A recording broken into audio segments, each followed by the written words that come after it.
Hi everybody, welcome back to the Ecosystem, and we're very sorry. I think we need to apologize. It's taken a bit of time to be back, but hey, we're back, and we're with none other than Pindo people, Pindo founders or co-founders rather, and we're happy to take you guys through the 10 Qs on the Ecosystem. So here's how it works. We've got a list of 10 questions. I ask the questions and then respond to them as organically as you possibly can. Okay? But before the first question, which was supposed to go to one person now, each one of you is going to have to just tell us a little bit about themselves. It's more of the intro. Names, current occupation, in just, 5-10 seconds or less, if you can. So you want to go first? Remy, please. Nice. Thank you, Steve, for having us here. I've been really following up about the tech ecosystem and happy to be here. My name is Remy. I'm a co-founder at Pindo, and Pindo is an instant communication platform. Yeah. Cool.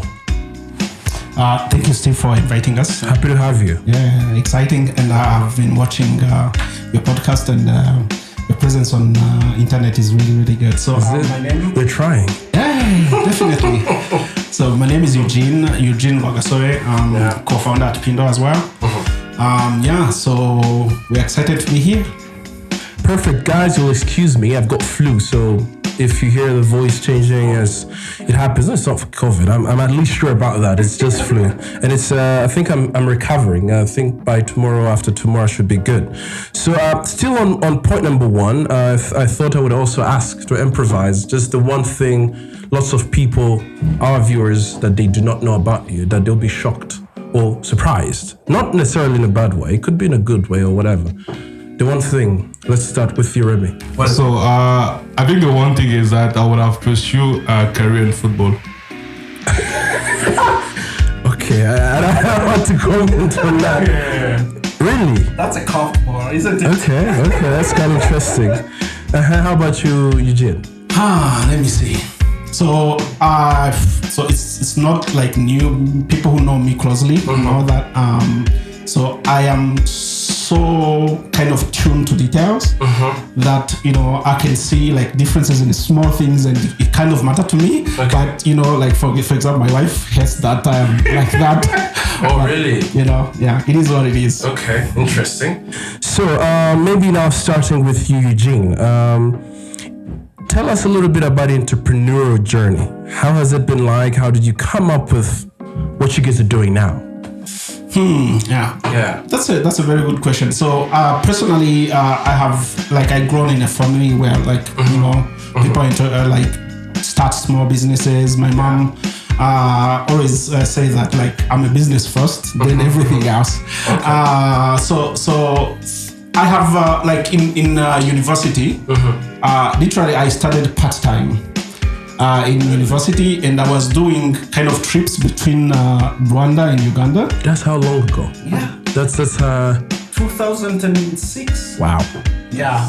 So just after high school, I didn't like the university I was given. Okay. And then my mom was like, I'm not going to pay any penny. You have to adjust. And then I said okay, give me a couple of 100,000 Rwandan francs. And then I said we'll do some trading between the two countries. And eventually I managed to convince her slowly. Not sure by that time I knew what I wanted to do with my life, but some people are lucky. Huh? I was a mess. But that's good. I mean, that's a long time ago. Now over to you, Remy. This is one of my favorite questions I like about the 10 Qs. So what are some of the biggest mistakes you made as an entrepreneur, and how did you recover from them? So say, let's go with top 2. That's quite challenging, right? Oh, so you're saying you haven't made any mistakes? That's quite interesting. No. It's because there are many. Oh, really? So he can't be able to choose which one to share here. I think one of the mistakes was more of not really understanding the ecosystem I was playing in, and also trying to, let's say, build comparing to other markets, right? Where people will just come up working on an idea, and it's very easy for them to raise money, which wasn't really the case here. So I think like having a very good understanding of how you should operate on the running market was one of the things I was missing. And what did you do to fix that? You're still facing the same, you're still making the same mistake. So what I did was more of I hope with Pindo you're approaching it differently. Yeah, the approach with Pindo was more of so how do you build something not on a rush, and then you make sure that you're building something solid, right? I see. And then by building something solid, it's more of so you need funding, right? It's more of like we built Pindo, Eugenes and I while working for other companies, so that we don't really depend on on the sales revenues. Pindo, I think that was like one of the solutions we took, and here we are now full time on. And something else I could add on that is we talked about this before, is how when building a company, focus on generating income as fast as you possibly can, so that you're much more financially independent, as opposed to because I mean that's something I think I learned at least from you guys. Now back to you, Eugene. Now after talking about the mistakes, now let's talk about the wins. And so what is that? I mean, one or two wins you'd say you're most proud of as far as your entrepreneurial journey goes? So the first win that I would say is the fact that we managed to be cash flow positive with Pindo. That's huge. It's really huge. Looking at the ecosystem, the market size, it was really a good win, and that kind of made us kind of validate our idea, our chores, and everything that we have been doing. I see. Kind of validated. Speaking like just to touching a little bit on what Remy said about mistakes, is that it is important. I just want to mention that it's important to make mistakes. Yeah. Because eventually you learn from them. Yeah. And we have had a couple, but those mistakes we have been even watching other making them, and that's the importance of ecosystem. It's like learning from that.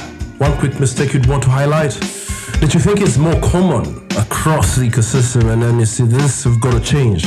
So that is really related to Pindo, and the thing that we did kind of best is being scrappy and go to the market, because when we started we didn't have a user interface and we had one customer, and that was terrible, but was very important for our win. So looking backward is like I would do it again. I see. But one story to add on Eugenes, right? So I think the first customer we closed was MobiCash. And by then you only had a command line interface. You didn't have a website. I remember I was talking about this. And so there was actually interesting knowing the both of you. That's so there was actually this. No. There was this lady at MobiCash. So she was working in the accounting department. And then she used to have like a command with a token, so that she will run in the black interface. I see. Like as a command line to check on the balance. I see. And then she will see the balance is low. She will just make a payment. And so it was. Thank you, MobiCash. That's also a shout out to MobiCash. Shout out to MobiCash. Shout out to my guy. Who's that guy? Emil. Emil. So moving on. That's maybe I feel like this one, each one of you would have to just touch a little bit on it. So, what do you love most about your team, and why do you think you're the perfect team to solve the problem you're solving? That's a good one. So one is the dynamic between me and Remy. I think it's a good dynamic. So we have different traits, we have different qualities, obviously different kind of the other side of it. Definitely. But one of something that I can really highlight is difference in approach, which is something that many people try to avoid. It's not even easy, like saying that, but it's something that we learn to salute and actually to uphold. Nice.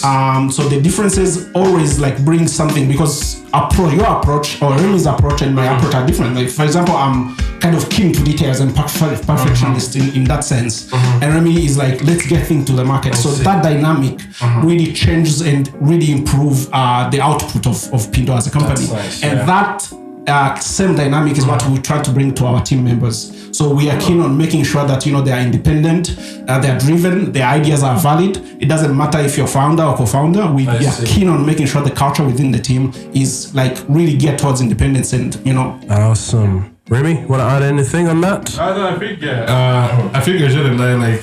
like as two co-founders, always like having challenges, right? Eugene is really focused on like details, like perfectioning the software we have, which is like a very good quality. Yeah, he talked about that. Yeah. Him being detail oriented. And then for me, it's more of like, let's just go and then we'll break things away, like in the long run.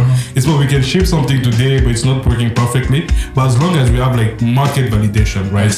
And once you have a market validation, and more like now we can put more resources into like building like something much better and solid. Yeah, that's great. Now this one, your wildest dreams as an entrepreneur. I mean, could you just pick one from each side. What is it? A private jet or what? So what is it? What is it? What is it? But for me, like, I think my wildest dream would be exiting in the next 10 years and trying. Is that wildest? Yeah, but like, you know, come on, give me something. Yeah. Give me something really wild. I mean, we're not even talking about wild. We're talking about wildest. Yeah, I don't know. Maybe buy an island somewhere. I don't know. Whatever that is. No, that's me. What's your wildest? So for me, it will be like having like much time and travel the world. Yeah. Okay. Yeah, that's a noble question. How about you? So I always I've grown in a family with entrepreneurs, but I also enjoyed engaging and knowing what is capitalism and what it can do to the world. I'm saying the positive side of capitalism. So one thing that is very, very keen to me, and I think I would be very happy is like creating environment in terms of businesses in a way that it could unlock the continent. You may see like it's big. It's something that I know like it's almost unattainable. Yeah. And that's why it's kind of wild to me. But I always constantly think of those things. Oh, lovely. This one. Now this is specific to Rwanda's ecosystem. As always, we are trying to find things that might benefit the ecosystem in one or the other. So the question here is lessons to share with entrepreneurs in Rwanda. So this could be Rwandans or non-Rwandan, but at least operating within Rwanda. So maybe 2 do's and 2 don'ts per each. 2 do's. You want to go first? Go. Yeah, 2 do's. I think. So one thing in Rwanda, so we need to understand that our market is small, right? So we don't really need to reinvent the wheel. So maybe an example would be. So 2 do's. Let's start. What the first do? What is it? What is it you have to do? Like it's a must. This you have to do. Like a must is actually building like real solution, right? Solution. Okay. So it's more of so like an example would be, so you don't need to build the next Paystack, right, in Rwanda, because it's very easy for Paystack to come here and acquire you, right? So but like how do maybe like the next like entrepreneur, the next wave entrepreneur can build maybe component for Paystack, right? Think of maybe data analytic tool Paystack can use, right? Maybe like tools where it can help into like money laundering, which all those fintech startups are really suffering of. Yeah, I think that would be maybe some of the things like to think as. Like let's think maybe like Israel is a very small market as well, but they've been building actually like huge technology being used like within the United States Army, right? I see. Look at Switzerland, like taking maybe the watches market and then the banking system as well, right? So I think we need to think in that direction. I see. Yeah. Eugene? I think 2 do's, 2 don'ts. The first one is build with entire continent at mind. The first day, think of that. Don't think of Donald market. Just build. I like that. Day one. So that's very key. 2 is like business people who are doing startups. They like one. I can teach you something I have learned if you're willing to listen. So many people are very, very opinionated that they cannot really listen. And then when you see them say, okay, they will learn by time. Yeah, you cannot force something onto someone. So willingness to listen and listen from people exactly who have been there, maybe where you are right now. I think is very, very, very key. Lovely. And what do you think they shouldn't do? One. So one thing that people shouldn't do is really depending on one source. That's the biggest. So don't put all your eggs in one basket. Yeah. In terms of the market. Oh, I see. Yeah. Cool. Okay. And maybe one thing drawing from your lessons is, for me, if you had to ask me, though I'm the one asking now, is to do the first one. if whatever it is you're coming up with as a solution, think of a way it can make money the first day. Definitely, because that's something lots of people have got to learn from Pindo, which is, I keep telling you guys, this is really, it's nice, because then you're independent. You can do lots of things. You can, and the fact that you focus on what really matters, as opposed to just, actually, now that I've come to think of it, knowing the both of you, how perfectionist you guys were, I don't know. Maybe that's a conversation for another day, but that was really, really shocking in a good way. In Nigeria, like the way the texting is more of you're a kid, right? You reside at your parent, and then by 18 years old, your dad is kicking you out, and then you have to figure things on your own, right? I see. And then in Rwanda, it's more of like we're not that really aggressive. It's like you're 35-year-old still living with your dad, and then your dad is still feeding you, and then you don't really build like this aggressiveness, right? I think we should just come out from that and say, okay, we have everything. We can also be aggressive, right? We can also build like massive startups, like from Rwanda. Okay. Like our previous experience at Pindo. So recently we hired a product designer. So there were people applying all over Africa, Kenya, Uganda, Nigeria. But like in the last phase, the last process, we had 4 people, 3 Rwandans, 1 Nigerian, and then for the role, we wanted to take 1 person. So we ended up taking 2 Rwandans, which were very good, super good, and even the Nigerians. That's nice. And the Nigerian can even test. That's actually surprising. Yeah. I was hoping you end with, we took a Nigerian. So it was really like revealing because they said like, lack of talent and this and that. But at the end of the day, we saw that, like especially designers, it's hard to find, like we claimed that it was hard to find designers in Rwanda, but they're there. So of course you have to have the eye for, the potential, not looking at actually the end result right now. I see. You see like the trait, the qualities, the element like minimalism or keenness to detail. In teachability, like someone who is willing to learn, someone like attitude.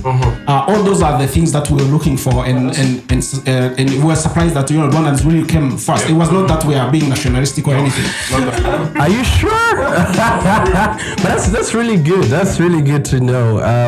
Hey, we've come to the end of the show, but obviously, you guys didn't talk much about Pindo. Maybe you could use this time just to our viewers, look at them in the camera and then just tell them, we're your clients and we're happy clients. So maybe you guys could just throw in some words about Pindo. Okay, good. I think I'll start and then Eugenes can complement. Yeah. So Pindo helps organizations to engage with their customers through SMS, voice, social media. Maybe think of OTP as a service if you want to deliver one-time password to one of your customers. And one of the use cases Exos is using, it's more of like notification about contributions, OTP as well, like delivering to like group members. And So I would just compliment me on that because one thing that we are on mission on is to unlock the potential of the continent. Look, like there are 30% of Africa's sub-Saharan Africa, which are more or less illiterate. And consequently, they are kind of limited in terms of usability and consuming digital products. And what we are trying to do is looking at that problem because no one else will come and solve that problem. So we look at that problem and say like, let's try to use the familiar tools that people have and allow them to consume, to benefit, to enjoy the benefit of digital world. And that's very, very important to us, and we are driven by that. That's why I think at the end of the day, competition or not, we have a mission and we are going to achieve it. Lovely. Thank you very much, guys, for watching, and we'll be back soon. This is Ekosystem signing off. Shema Steve here. Bye-bye.